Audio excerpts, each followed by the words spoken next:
내부되기 때문에 문제 없다는 입장인데 이분은 그런 주장이잖아요. 그렇습니다. 물론 희석을 하면 농도가 낮아지는 것은 맞습니다. 하지만 이 희석이 방사성 물질, 핵종 자체의 제거를 의미하는 것은 아닙니다. 설령 알프스가 이론적으로 완벽히 작동을 한다고 해도 알려진 대로 이 삼중수소와 탄소 식사가 걸러지지 않는다는 것 일본 역시 인정하고 있는 사실인데요. 이 세계보건기구 WHO는 삼중수소가 자연 상태에서도 존재하지만 이번 참사처럼 이중적으로 발생하는 삼중수소의 경우 그 양이 비교할 수 없을 만큼 많아서 이를 바다로 방출을 결정할 때에는 단순히 이 방사선량 측정 결과만 볼 것이 아니라 각종 환경적, 사회경제적 요소도 따져봐야 한다고 강조했습니다. 네, 지금까지 박상욱 기자였습니다. 수고했습니다.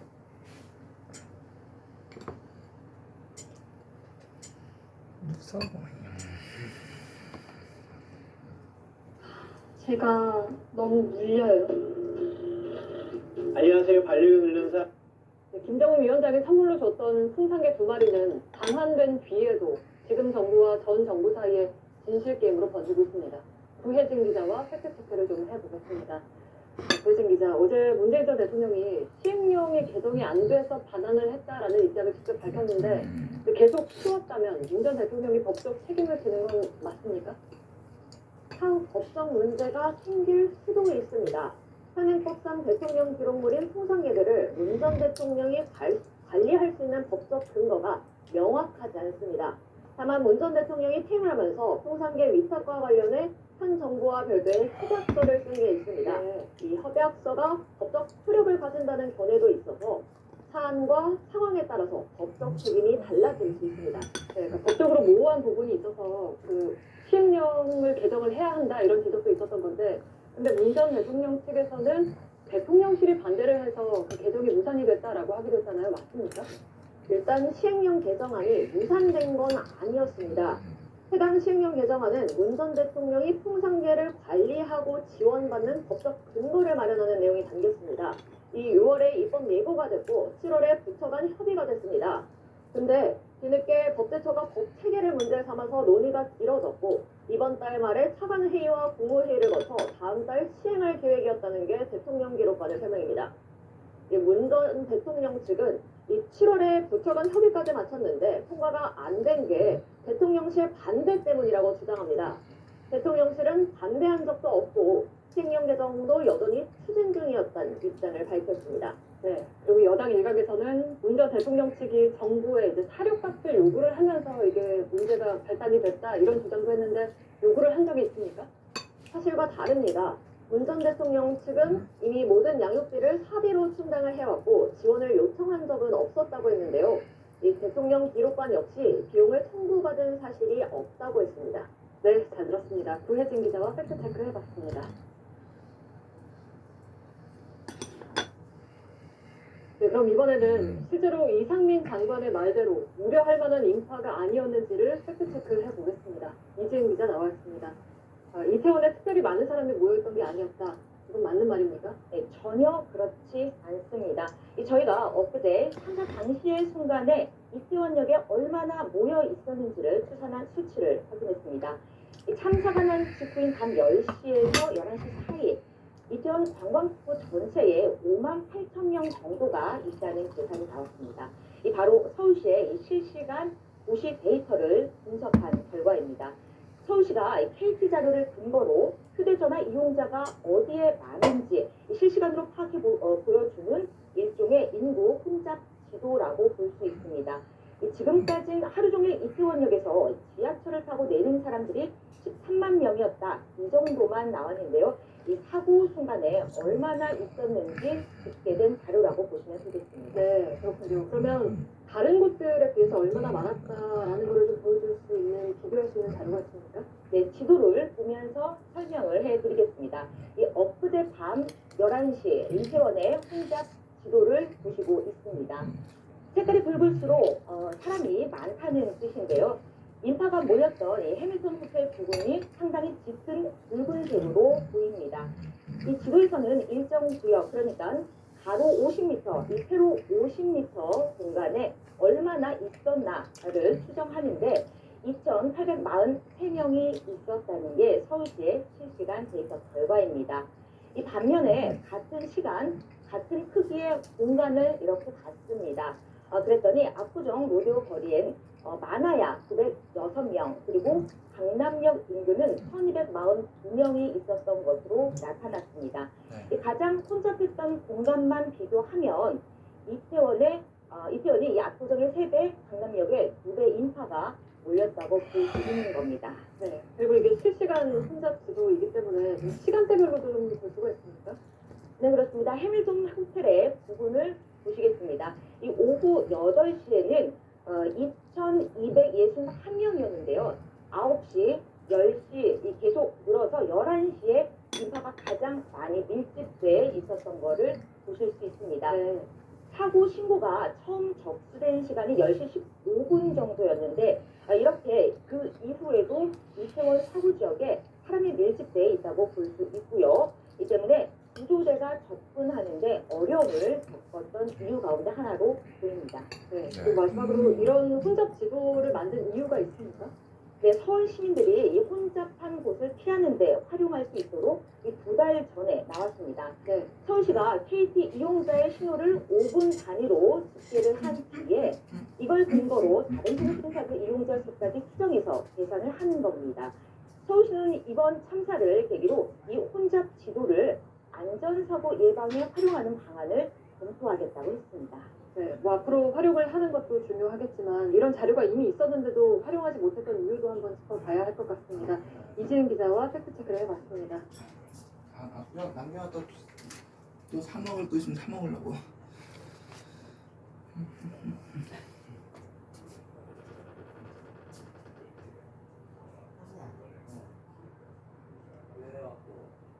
네, 일찍 찾아온 습하고 더운 날씨 때문에 집집마다 에어컨 켜면서도 전기요금이 걱정이 있을 텐데요.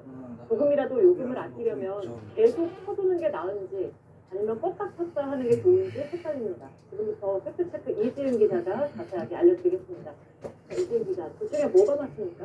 네, 맞기도 하고 틀리기도 합니다.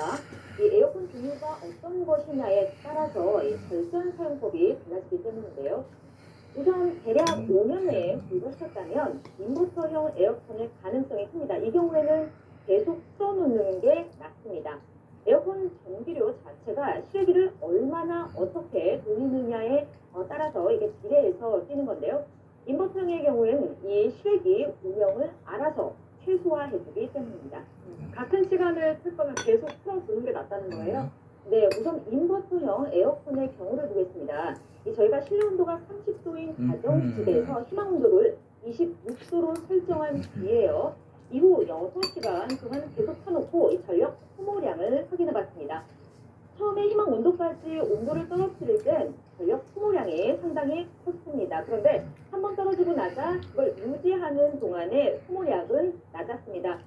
시간은 6배 가까이 되는데 전력은 2.3배밖에 되지 않았습니다. 그리고 3시간을 틀었을 땐 시간당 0.61kW를 쓰게 되지만 6시간째 쓰니까 시간당 0.51kW를 쓴 걸로 확인됐습니다. 네. 계속 켜두는 게 에너지 효율이 더 좋은 겁니다. 그러니까 에어컨을 쓰겠다고 마음 먹었으면 그냥 그냥 켜두는 게 좋습니다. 네, 그러면 정속형의 경우는 어떻습니까? 또 다릅니까? 네, 정속형은 계속해서 실외기가 풀파워로 계속 가동이 되는 겁니다. 실내 온도가 희망 온도에 이르면 이 실외기가 멈춰버리고요. 그리고 또 온도가 올라가면 실외기를 전력으로 가동합니다. 그러니까 당연히 효율이 낮을 수밖에 없습니다. 그래서 전문가들은 이 꺼졌다 켜질 때 부하가 더 걸리는 걸 감안하더라도 이 중간중간 실외기를 멈춰주는 게 그나마 이 전기를 아낄 수 있는 길이라고 조언했습니다. 그러면 정속형을 2시간마다 껐다 켰다 해라 뭐 이런 얘기도 있던데 이거는 맞는 얘기입니까? 네, 적당히 껐다 켰다는 맞는데 2시간마다는 아닙니다. 전문가들은 이 집집마다 공간이나 단열 상태가 다르기 때문에 이 무조건 2시간마다 하는 건 맞지 않다고 했습니다. 이 대신 단열에 신경을 많이 쓰면서 온도가 유지되는 그 타이밍을 잘 찾아서 중간중간 가동을 멈춰주라고 조언했습니다. 정리를 하면 인버터형은 한 번 켰으면 쭉 켜놓는 게 좋고 또 정속형은 껐다 켰다 해주는 게 낫지만 덜 트는 게 좋다 이런 거죠? 네, 그렇습니다. 제가 관련 논문을 좀 찾아봤습니다. 8월 한 달 에어컨을 같은 희망 온도로 틀었다고 가정했을 때 인버터형이 정속선보다 40%나 전력을 아낄 수 있는 것으로 확인됐습니다. 그러면 우리 집에 있는 에어컨이 어떤 종류인지는 어떻게 하면 알 수가 있습니까? 네, 보통 인버터형은요, 인버터라고 쓰여 있습니다. 근데 그런 게 없다.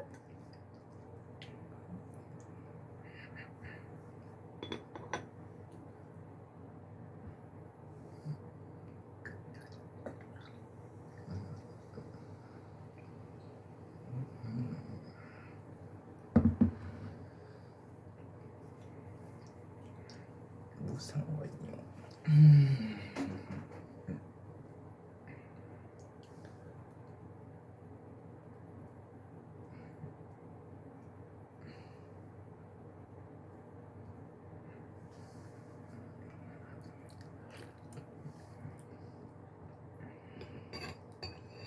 덜 트는 게 좋다 이런 거죠? 네, 그렇습니다. 제가 관련 논문을 좀 찾아봤습니다. 8월 한 달 에어컨을 같은 희망 온도로 틀었다고 가정했을 때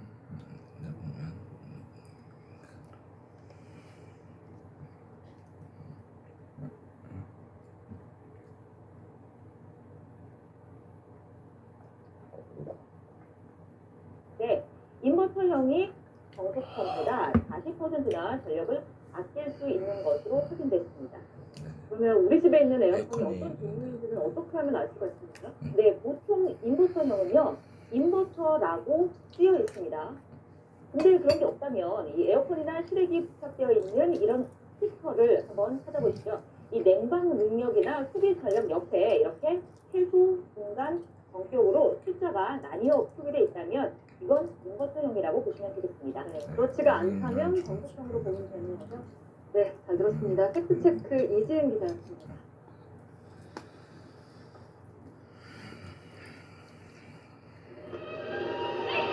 영화 보면서 이러는데 심지어 깜빡했는데도 충전 중.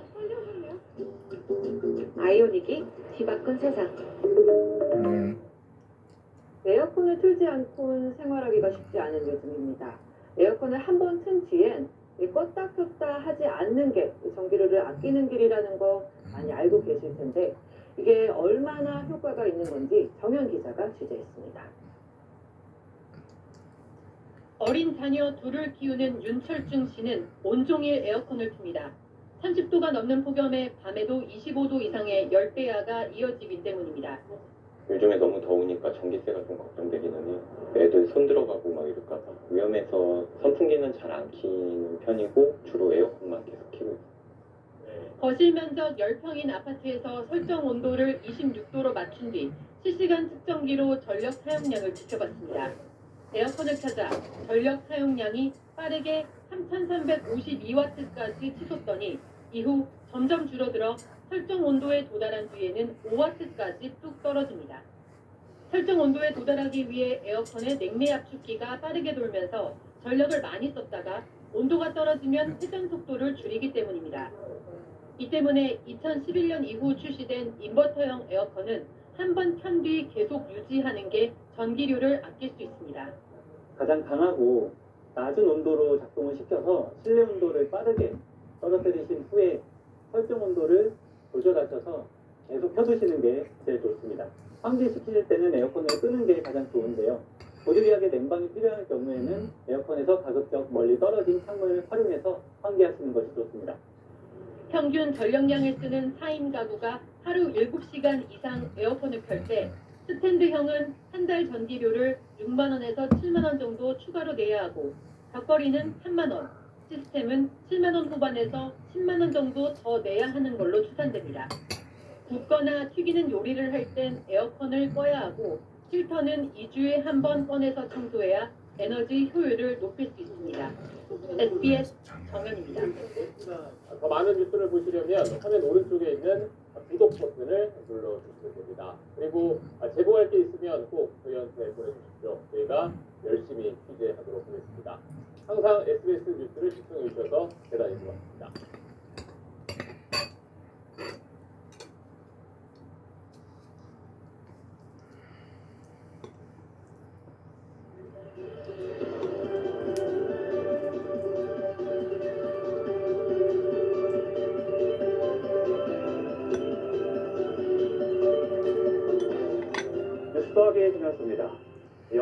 35도 안팎의 낮 기온에 폭염 경보도 이어지고 있습니다.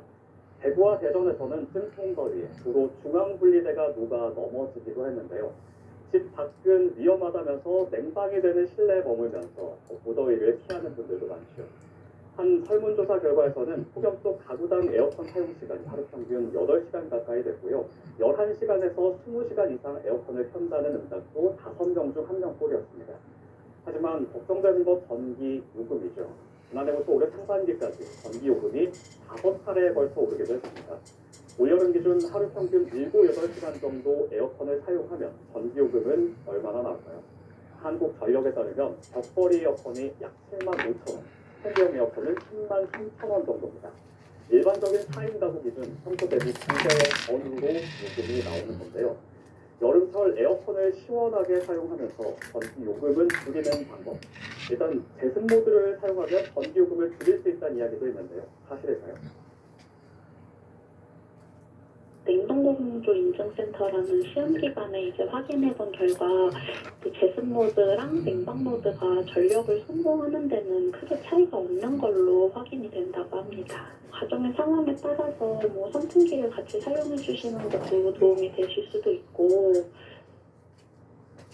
실제로 선풍기를 함께 사용하면 에어컨만 틀었을 때보다 실내 온도가 20% 정도 더 빠르게 낮아진다고 하는데요. 또 인버터형, 정속형, 이렇게 에어컨 기종에 따라서도 전기 절약 방법이 다릅니다. 인버터형 에어컨이라면 희망 온도를 설정하고 계속 켜두는 게 좋고요. 인버터형이 아닌 정속형이라면 시원해졌을 때 잠시 전원을 껐다가 더워졌을 때 다시 켜는 게 좋은데요. 다만 둘 다 희망 온도는 26도로 맞춰놓는 게 좋습니다. 저도 사용하는 에어컨을 확인해 봤더니 정속형이었고요. 그래서 실내 온도가 26도가 되면 에어컨을 껐다가 더워지면 다시 켜주고 있습니다. 우리 집 에어컨이 어떤 에어컨인지 확인은 어떻게 할까요? 먼저 인버터형 에어컨은 비교적 최근에 출시됐는데요. 그렇다고 최신형 에어컨이 무조건 인버터형 에어컨은 아닙니다. 에어컨 본처에 인버터형이라고 표시가 되어 있기도 하고요. 그렇지 않다면 에어컨 소비 전력 정보를 확인하면 됩니다. 만약 소비 전력이 최소, 정격, 최대 이렇게 구분이 되어 있다면 인버터형이고요. 구분이 없이 하나로 표기가 돼 있으면 정속형입니다. 우리 집 에어컨은 어떤 에어컨인지 확인해 보시고 절약 사용법을 적용하는 게 좋겠습니다. 한편 정부는 오늘과 내일 전력 수요가 최고점에 이를 것으로 전망하고 있는데요. 아직 전력 공급 능력은 충분하다고 발표했지만 폭염 정보 위기가 심각 단계까지 올라오면서 방심할 수 없다는 입장입니다. 공급 여력은 충분히 남아있다 이렇게 생각을 하고, 다만 예측하지 못한 폭염이 앞으로도 올 수 있지 않습니까? 아니면은 지금 발전기들이 많이 돌아가고 있는데 좀 예기치 못한 고장이 발생할 수도 있습니다.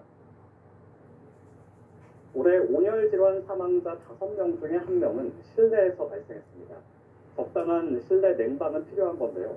찜통 더위쇼, 똑똑한 냉방으로 건강도 지키고 에너지도 절약할 수 있도록 에어컨 절약 사용법 기억해 두시면 좋겠습니다. 지금까지 뉴스와였습니다.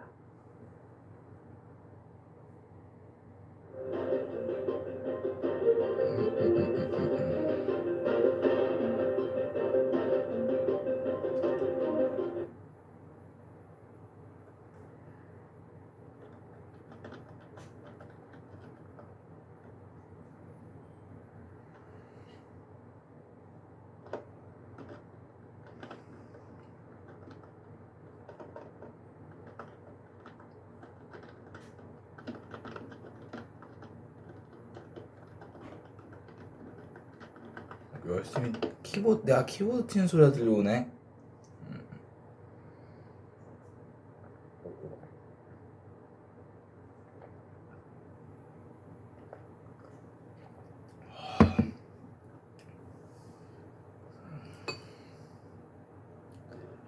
올여름은 유독 더울 거라고 하죠. 그래서 요즘 에어컨을 새로 사는 분들이 많다고 하는데요. 오늘 아침은 나이트 경제산업부 구일영 기자와 에어컨 똑똑하게 쓰는 법 알아보도록 하겠습니다.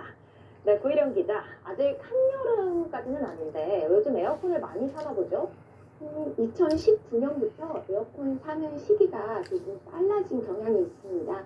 제가 대형 가전 유통업체에 확인을 해봤더니 해마다 4월부터 6월 사이에 팔리는 에어컨 양이 한 해 판매량은 절반이 넘는다고 합니다. 2017년, 18년도에 굉장히 더웠던 거 혹시 김하은의 거 기억하시나요? 그랬던 것 같습니다. 네.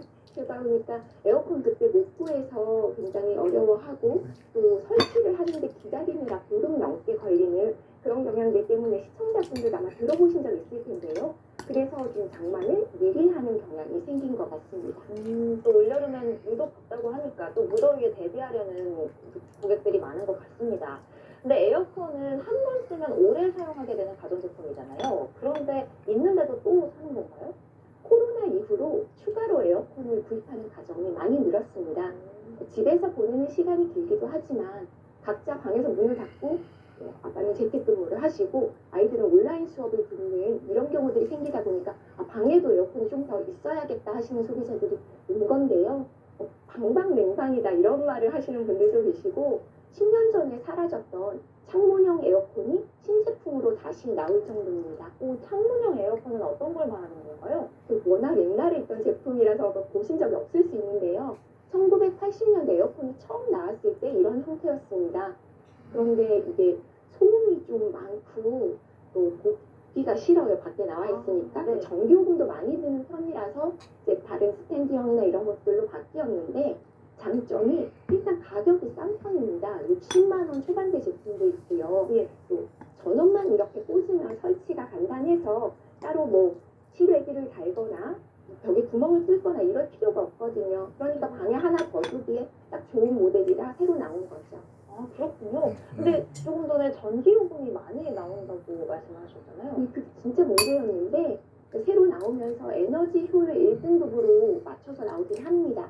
근데 어쨌거나 무슨 에어컨을 쓰든지 간에 한 대 두 대 더 넣으면 전기요금이 더 들 수밖에 없잖아요. 그렇죠. 오늘 리포트에서도 보셨지만 이 전기요금은 오를 가능성이 높고 당장 다음 달부터도 오를 수가 있거든요. 예. 그래서 에어컨을 고르실 때부터 전기요금을 좀 아낄 수 있게 모델을 찾으시는 게 좋은데요.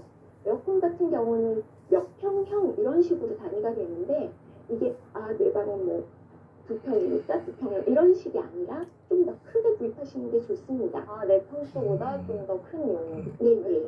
거실 같은 한 서너 평 정도 큰 모델. 방은 차이가 많이 나는데 어떤 방이냐에 따라서 햇볕이 많이 들어오고 좀 단열이 안 되는 경우는 방 크기 2배까지도 에어컨이 큰 편이 전기요금이 싸진다고 하고요. 네. 그냥 괜찮다 싶으면은 한두 평 정도만 큰 모델로 구입하시면 되겠습니다. 살 때 그런 점을 좀 주의하면 좋을 것 같아요. 그렇다면 사용을 할 때 하면서 전기요금을 아낄 수 있는 방법도 있을까요? 아까 햇볕이 좀 중요하다라고 말씀드렸잖아요. 그래서 낮에는 커튼을 좀 쳐놓으시면 도움이 됩니다. 그리고 가장 많이 하시는 실수를 알려드릴게요. 네. 섭씨 26도 이런 식으로 희망 온도를 설정을 해놓으셨다가 그 온도가 되면 전기요금 나오니까 이러고 빨리 꺼버리시잖아요. 네, 저는 그렇게 합니다. 근데 그렇게 하면은 오히려 전기요금이 더 많이 나올 수가 있습니다. 그러니까 전기가 가장 많이 들어가는 게 희망하는 온도까지 내리는 그때거든요. 그래서 오히려 켜놓으면 그게 유지가 되는데 도로 올라가면 또 내려야 되잖아요. 네. 그래서 오히려 켜놓는데 아끼는 법이라는 거 기억해 주셔야겠습니다. 전혀 모르고 더 나오는 방향으로 설정을 해놓고 있었네요. 그래도 에어컨을 제때 잘 끄는 것도 중요하지 않나요? 그렇죠. 게다가 아까처럼 에어컨이 집에 막 3대씩 4대씩 있으면 한 대 정도는 켜놓고 나올 수가 있잖아요. 이럴 때는 앱을 활용하시면 좋습니다. 그러니까 가전제품 회사에서 에어컨과 연결된 앱 서비스를 하고 있는데요. 밖에서 내가 집에 들어가기 전에 켤 수도 있지만 나온 다음에 원격으로 끌 수도 있습니다. 특히 요즘 나오는 앱들은 이런 에어컨이 켜져 있다라고 알림 메시지를 주는 경우까지 있거든요. 네. 그런데 앱을 업데이트해야 이런 서비스를 쓰실 수 있으니까 꼭 확인해 보시면 좋겠습니다. 좋습니다. 올여름 에어컨 똑똑하게 잘 쓰셔서 전기요금도 아끼고 또 시원한 여름 마셨으면 좋겠습니다. 네, 지금까지 조희영 기자였습니다. 잘 들었습니다.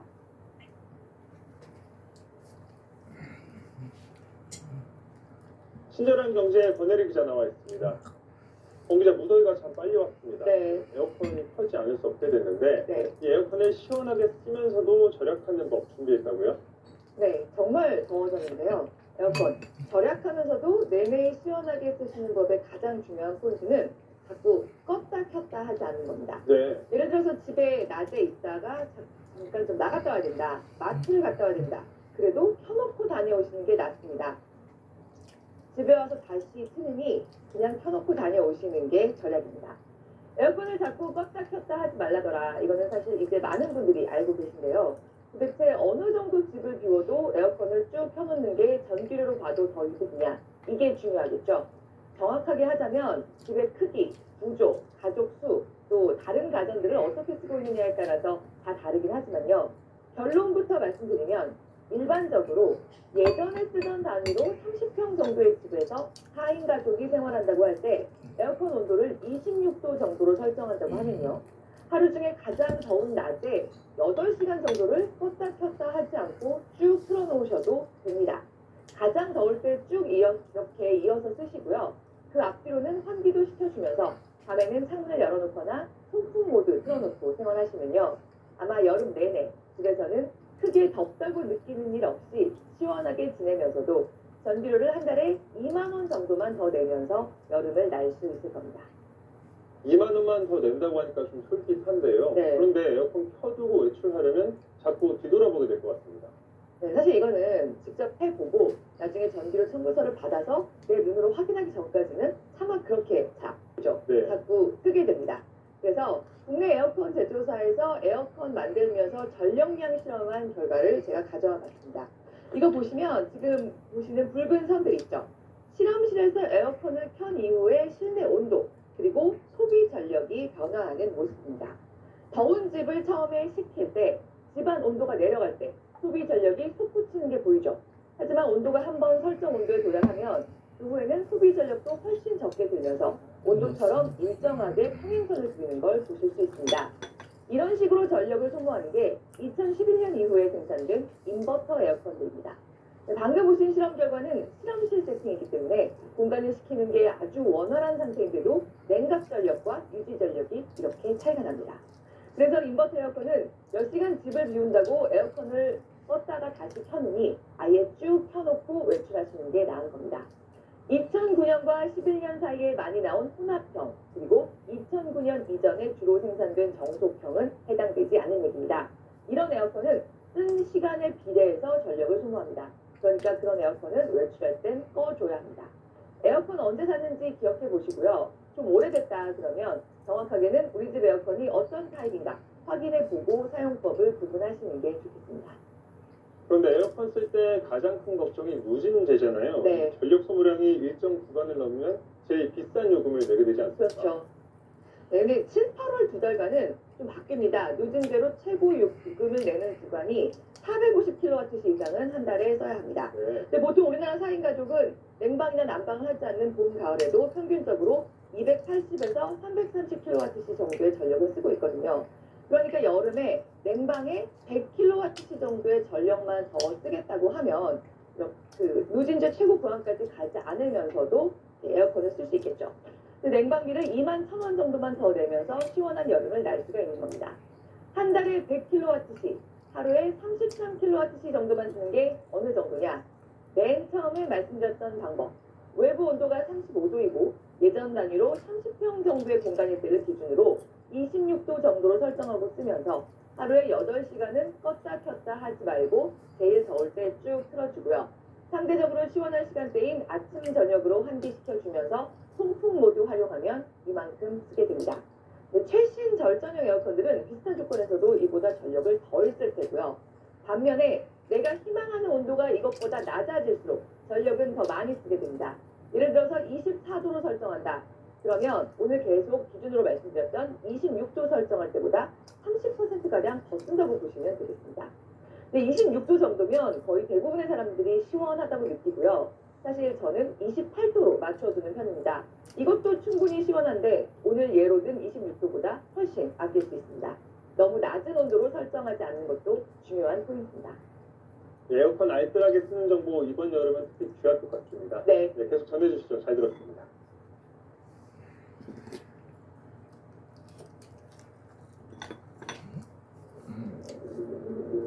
자동차 반납하면 보상은 많이 해줄까? 신중한 고민에 이클래스로 답하다.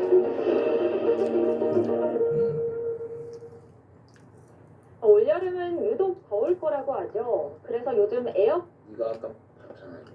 이거 또 오네.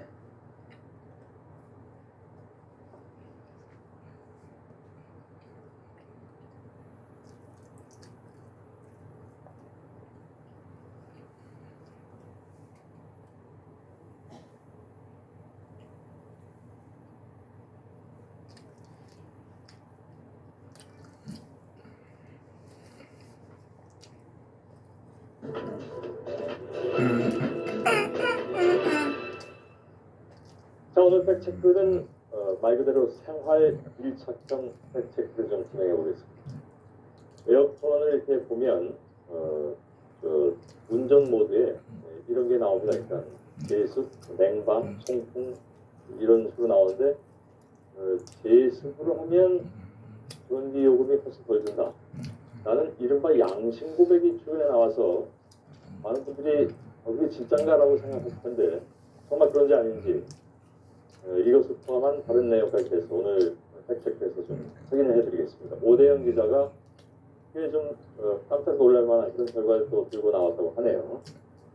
자, 그 양심 고백이라는 게 뭡니까 구체적으로? 한 에어컨 기사가요 양심 고백을 했다라는 제목으로 글이 하나 올라왔습니다. 예. 최근 한 일주일 사이에 굉장히 화제가 됐는데요. 예. SNS와 각종 포털 사이트에서 급속도로 퍼지고 있습니다.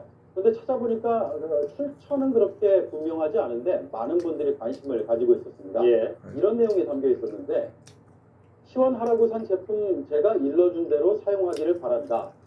풀파워 강력 냉방 요금 잡아먹는 주 원인이다. 그러니까 지금 누진제 때문에 불만도 많고 걱정도 많지 않았습니까? 예. 그래서 귀가 좀 솔깃해지니까 많은 분들이 찾아봤는데 그 다음이 또 그러네요. 네, 마지막이 핵심입니다. 제습으로 하루 24시간 한 달을 사용했을 시에 13,000원에서 최대 28,000원까지 나온다. 라는 겁니다. 예. 그래요. 그 제조업체들한테는 상당히 문의가 이어지고 있다고 들었습니다. 네. 한 달에 13,000원 이게 진짜라면 뭐 누구나 다 제습할 것 같은데요. 그렇습니다. 저도요. 예. 퇴근하고 이 글을 믿어서 하루에 3시간 정도 제습 모드로 에어컨 돌리고 그런가요? 자곤 했습니다. 예. 그래서 더 적극적으로 이 아이템을 가지 양망이죠. 오재영 기자가. 근데 취재한 소득이 있었습니까?